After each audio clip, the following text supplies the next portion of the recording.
And he's like, now, who can recite a poem? And Leo raises his hand, goes up there and recites this like 5-minute long poem. Was it showing your strengths? No, I don't know. That was like not only was it super comfortable, it was like really powerful. Yeah. Like during adoration, like I was like adoration bawling. was epic. It was like. So it was still good for you as Dad was hoping that it wouldn't be because you've had such good experiences. He's like, he's due for a dry experience, but... No, I think I heard God's voice. Really? Yeah. But anyways, well, we'll go back to that. That's kind of exciting. But anyway, yeah. So we were in like morning adoration, right? Yeah. It's like breakfast starts at 8, praise and worship starts at 7:30. Yeah. We headed down at 7 in the morning because like no one could sleep. Okay. And at 7 we went down and did half an hour adoration before praise and worship before breakfast. Yeah. So in adoration, because I was really hoping on like finding peace, you know. Yeah. Like that was my thing when I went here. I was feeling like really stressed out and really angry when I went to Extreme Faith Camp, right? I know you weren't feeling like yourself. In adoration, I was praying. I was like, God, come into my heart, and I was like, was praying that over and over again, and I heard a voice in my head, inside me that said, I already am. Wow. That's pretty cool. That's deep too. I didn't really hear God. It was more of like during adoration. So this is why I was crying. So like I was looking at the mantras, and it was my first ever personal benediction where like they held the thing up in front of my face. Mm-hmm. Yep.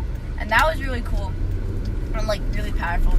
And like I just like it was like I could just like see God looking at me, and I almost felt like a wave, like a small little bit of like how much He loved me. And like I felt like He loves me this much, like, and I am so flawed, and like I don't know. That's pretty cool. And like then I just started crying, and like everybody in my row was crying. Everybody was. It was. We were like 3 rows back, like my group was. And you could hear like the whole church. You could hear my row like sobbing. And like because we're just like singing along to the songs, and we're like waiting to get up to a personal benediction. I look at Annanbelle's row, and they're like, "Wah!" It was kind of true though. All our eyes were like red and puffy. And It sounds like tears of joy though. maybe kind of, yeah, I think so. Well, yeah. And then after like I stopped crying, like I just felt like super happy. Like I couldn't stop smiling. And like I don't know, it was really cool. Oh, it was funny. It was funny too, because so Tuesday night, Xavier decided to tell the entire cabin about how we're in cabin 2, right? We're in Woodland 2. That's like our cabin. See, here's the Woodland thing. 3 is right next to us.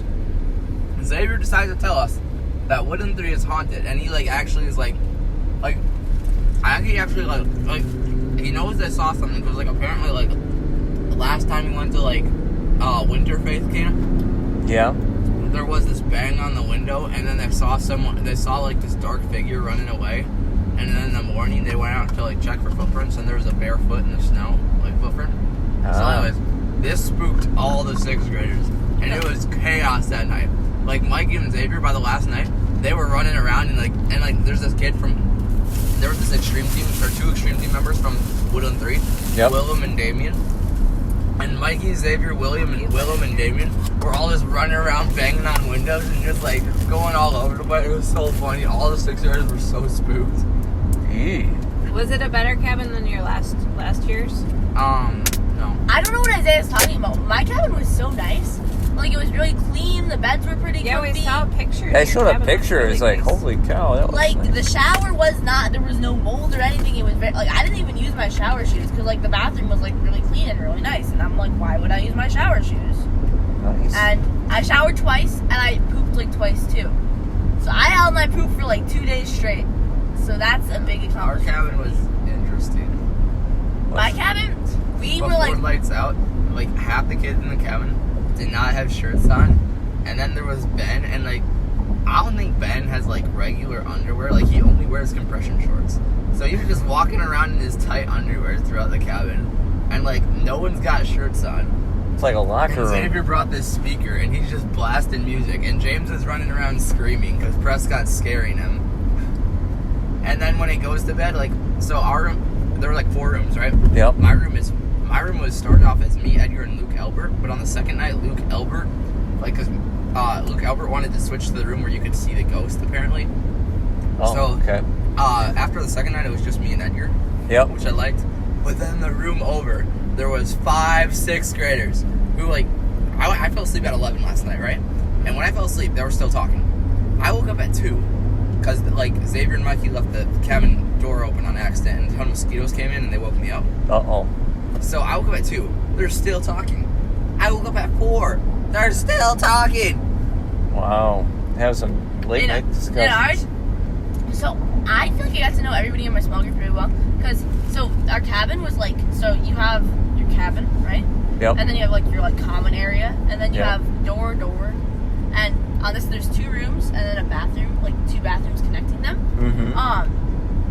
And so I was on this side, and it was me, Kenna, Sophie Vickman, and Sophie Gravely. Okay. And then in the net room to the side of us, it was Miriam, Emmy, Julia, and Michaela. And like half of the people, like I didn't really know that well, but I feel like I got to know, like, especially like going into 8th graders, like really well. Oh, and good. like Julia and Emmy is really nice. Like I didn't know her before camp, like at all, and I got to know her. And it was funny because last night, me, Emmy, and Miriam, like, I don't even remember what we were laughing at, but like we had one of those things, you know, where like you just like can't stop laughing, and then when you finally stop laughing, Miriam would go, and then we'd start laughing. I don't know, it was weird. And then we all stopped laughing again after Miriam had done this a few times, and we're like, yep. And then Emmy goes, and I don't know, it was. That's almost a scary laugh. Sure that wasn't the ghost in Isaiah's cabin? No, like it didn't sound creepy. But then there were like people were like moving mattresses, so you just had like 4 like girls like walking with like 2 different mattresses like through the cabin, because like they were like wanted to move to different rooms and stuff across the cabin. So you didn't sleep in with Miriam? No, me and Miriam were in different rooms, but we were on the same side of the cabin, so like I could see her as long as like. You probably could have rearranged that, right? Isaiah sounds like he just kind of picked. Like I could see Miriam like from like where I slept. Mm-hmm. We just weren't in the same room. Like Xavier played, like he brought the speaker, right? And he blasted a song at like 6:20 every morning to wake the entire cabin up and like tell us to get ready for the day. Tell me to get ready for the day. Yeah. So the first night, no one was expecting that, and the entire cabin wakes up to "We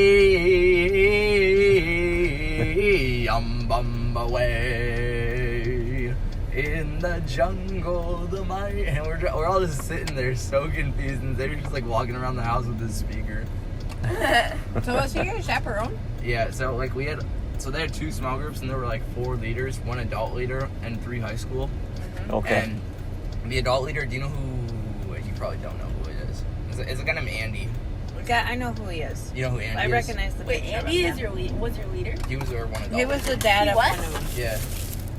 Like Andy, the guy running it? No, Andy, Ellie's dad.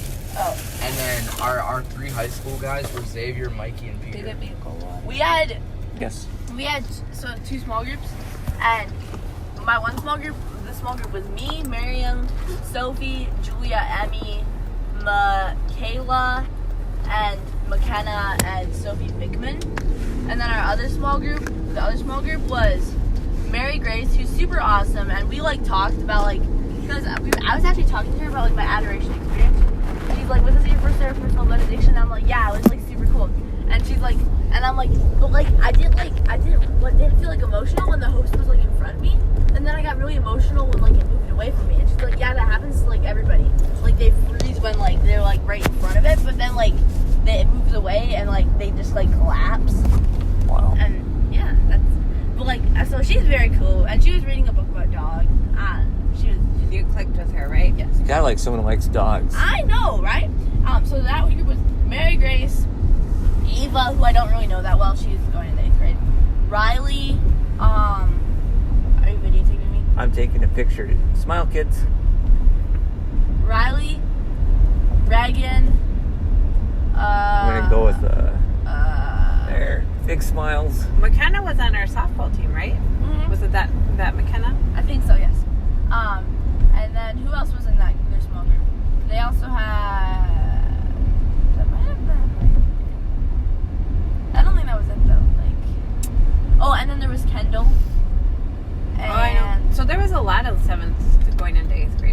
were a lot. And there was this whole thing where like there was the Wacky Olympics, and you had to keep your water. So everybody got a watermelon at the beginning. Oh, the watermelon. And you had to keep your watermelon safe. Yeah, they call it the baby. Hey, no, I'm telling this story. You get to tell the next one. Yeah, yes.